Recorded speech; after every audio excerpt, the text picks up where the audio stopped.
Supertonians, welcome to another video on the Superfan Show. Thanks for tuning in. Today I'm going to be talking about my top 10 most anticipated films of 2019. This is going to be a great year for cinema. I have no idea if that's an actual thing, but I'm going to speak it into existence. There's actually way more than 10 movies that I'm excited for, but I just narrowed it down to 10 because I don't want an overlong video where I talk about every movie this year, or at least every movie that I'm excited about. I figure you guys get what I'm talking about. Even though I think it's going to be a great year for cinema, I do find it kind of ironic that I start off the year reviewing a piece of shit. Like, that's my first review of the year, is to talk about a shitty movie. Still, it can only be uphill from here, right?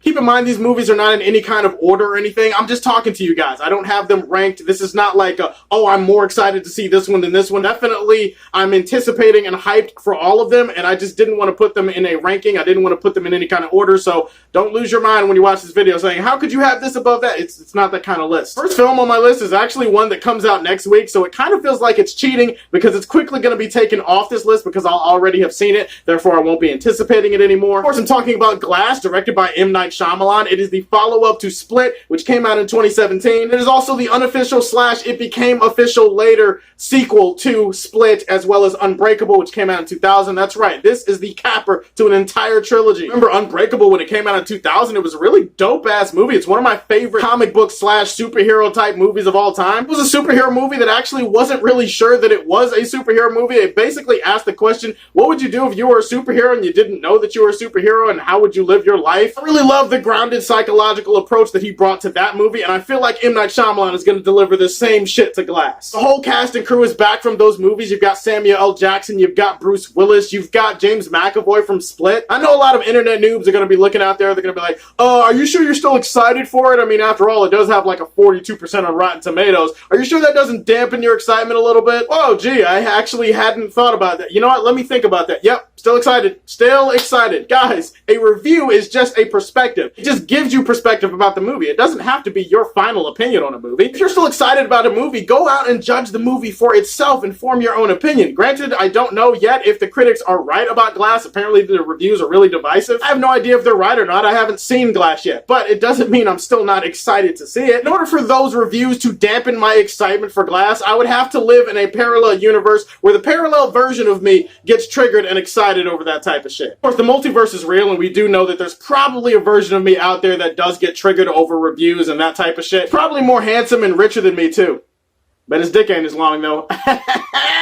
Oh boy, that was awkward. Next up on my list is, of course, the King of the Monsters. How could Godzilla not be on my list? Last year, that trailer for Godzilla, the first official trailer, was like the best trailer of 2018. Everything about that movie just screamed eggs on a tit, and then I saw the second trailer, which I normally don't do. I normally don't like to watch anything beyond the first trailer. I just couldn't help it. I had to see the second trailer, and the second trailer made me change my phrase from eggs on a tit to omelet titties. This movie looks gorgeous, it looks beautiful, it looks epic, it looks like the big monster epic that we've been waiting for. Who the hell doesn't want to see Godzilla in a movie throwing down with King Ghidorah or Mothra or Rodan or who else knows? I mean, there could be a whole bunch of other monsters showing up in this thing. No way this movie is not going to be pure omelet titties, and I cannot wait to see what they have in store for us. Another movie on my list is a movie that wasn't really on my radar until Christmas time, but that's not my fault. It's a movie that it debuted its trailer on Christmas. Jordan Peele is directing some movie called Us, and I gotta say, that trailer, it creeped me out in all the good ways. How do you take a song, a classic song like I Got Five on it, and you turn it into a creepy thing? I can't believe Jordan Peele would do that to me. True story, I was actually listening to some songs in my Pandora music list, and for some strange reason, this song came on, and I got triggered, and I turned the shit off, because I was like, no, you ain't gonna get me, Jordan Peele. I'm not about to be attacked in my car by a copy of me. That is the power of Jordan Peele and his screenwriting right there. It dictates what kind of music I listen to. It's a weird world we live in. I think it's really great and really refreshing that we've got a black family movie that is a horror movie. I love that cast. I love the way this movie looks. I love the way it feels. Vibes of going against your own inner demons in this movie. That really seems to be the theme that Jordan Peele is trying to hit hard, is that you are your own worst enemy. Can't wait to see how it all shakes out, all the twists and turns, and Lupita Nyong'o. I'd pretty much watch anything with her in it, so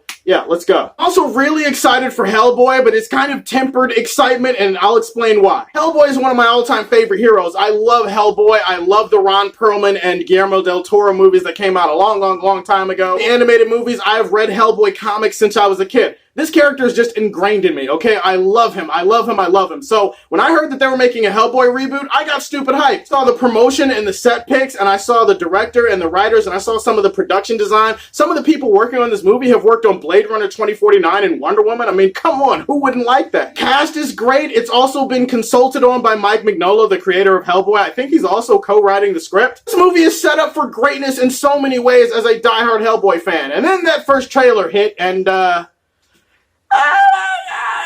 wasn't feeling it that much. I gotta be honest, guys, that trailer is not the movie that the creators and the people involved with the movie said that the movie would be. They said that this movie would be a dark, adult-themed, horror-based movie, kind of a supernatural superhero movie. It's not really gonna be focused on the fact that it's a superhero. It's really gonna be a darker movie, very adult, and it's gonna be a more mature movie that focuses on adult themes. Like, okay, cool, that sounds like a really good character study type of movie for Hellboy. Sign me the hell up. Then the first trailer hits, and I'm just kind of like, what's going on here? This is not the movie that I thought I was getting. Granted, I am holding out hope at this point that that trailer was just something for the general audience and it's just to get asses in the seat, just to get people excited about the movie or just put it on their radar or whatever. Maybe that's not the final product. And granted, there are some really great shots that are ripped right out of the comics. But still, I do want the movie that the people have been talking about for so long. I really want that movie. I want the movie that Mike Mignola and the rest of the creative team on that movie said we were getting. Hopefully we still get it. Seriously, dude, how could I not be excited for Avengers Endgame? It's Avengers Endgame. I mean, come on. This is the end of the storyline that was set up in Avengers Infinity War. Now we finally get to see some closure. In case you were sleeping under a rock last year, Thanos basically went, ow, and he basically snapped the entire, or not the entire, he snapped half the universe out of existence. Now we get to see the heroes that we have watched for like 10 plus years try to pick up the pieces and try to take out Thanos. You guys already know where I stand. I am pretty,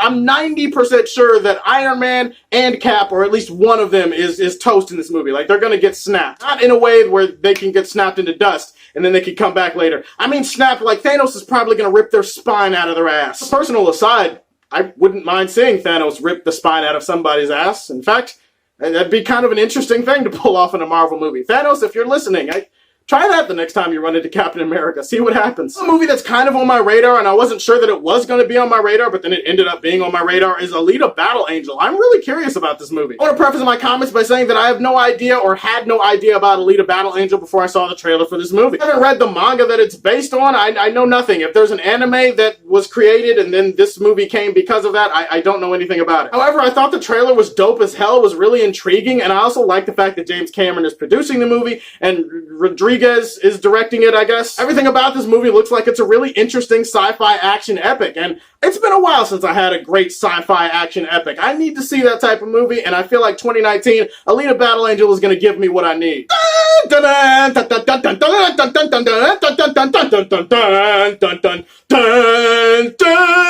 End of the sky, walkers, end of the sky, walkers, they're gonna die. That's right, I am still really excited for Episode 9. Star Wars Episode 9, the end of the Skywalker saga. It's coming to theaters this December. We finally get to see the end of a saga that has spanned decades and decades and generations. I know The Last Jedi is really divisive, and if you ask half the people, they love it, and if you ask the other half of the people, they hate it and despise it and think it's like the scum of the earth. Last Jedi was a great movie, I thought, but it also is a really flawed movie. J.J. Abrams has a tough job on his hands trying to put together the pieces of everything that Rian Johnson tried in the last movie, and he also has to try to conclude it in a way that would satisfy people on both sides. Not an easy thing to do, but I think J.J. Abrams is up to the task. I'm excited for it because I have no idea where the hell this thing is going to go. I have no idea how they're going to tie this thing off. I'm also really excited to see General Leia. It's her last on-screen performance. Carrie Fisher, rest in peace. We love you. We miss you. And I can't pass up an opportunity to see Carrie Fisher one more time. So I'm really excited for Episode 9. Can't wait to see what JJ does with it. Maybe it's a movie that not a lot of people are talking about. Triple Frontier. It's supposed to be coming on Netflix in a few months. If nothing else, I love the look of this movie and I love the cast. Ben Affleck, Oscar Isaac, Charlie Hunnam. I don't even really know what this movie is about, but I saw the trailer. The trailer looked dope as hell. Again, I love the cast. I love all of these guys. All of these guys are some of my favorite actors working today. And if nothing else, it looks like it's going to be a tense, gritty action thriller movie that, even though it comes out on Netflix, probably could have been released in theaters. And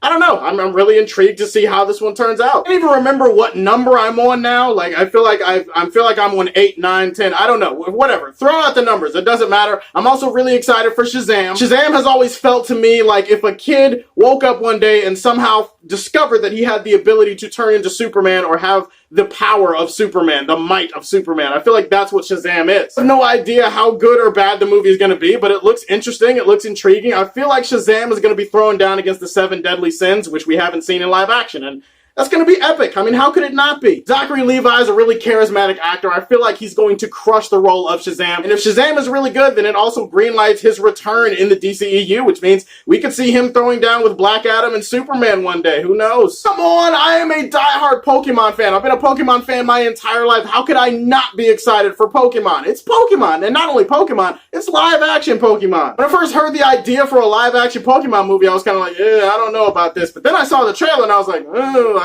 I don't know how I avoid seeing this. Oh, it's Pokemon, man. I grew up with Pokemon. I played the card games. I somehow am one of the only living people who remembers how to battle other people with cards. It's just, wow, I'm old. I watched the TV show. I played a lot of the games. I love Pokemon. I love the way they looked in this trailer. I love the look and the vibe and the world that was created in this trailer, and it gets me excited because it means we could see more potential Pokemon movies down the road. Don't try to act like I'm the only Pokemon stan around here. Are you telling me that if I turn on that song right now, none of you guys are going to start singing? Like, let's put this to the test. Like, let's actually try this out. I'm going to play the song, and you try to convince me that you're not going to be singing along with me. I want to be the very best, like no one ever was. To catch them is my real test, to train them is my cause.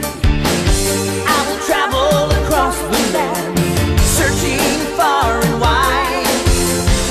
Each Pokemon to understand the power that's inside. Pokemon, gotta catch 'em all. It's you and me. I know it's my destiny. Pokemon, oh, you're my best friend in a world we must defend. Hey, come on, I bet money a whole bunch of you started singing the song, didn't you? Didn't you? It's okay, you're not going to admit it, but we know the truth. Anyway, guys, those are my most anticipated films of 2019. Guys, let me know what your most anticipated films of 2019 are. Put them in the comment section below. Let's compare lists. Like and subscribe to the Superfan Show, and as always, if you like what you see, tell me how you feel, and stay tuned to hear more from the Man of Steel. Peace!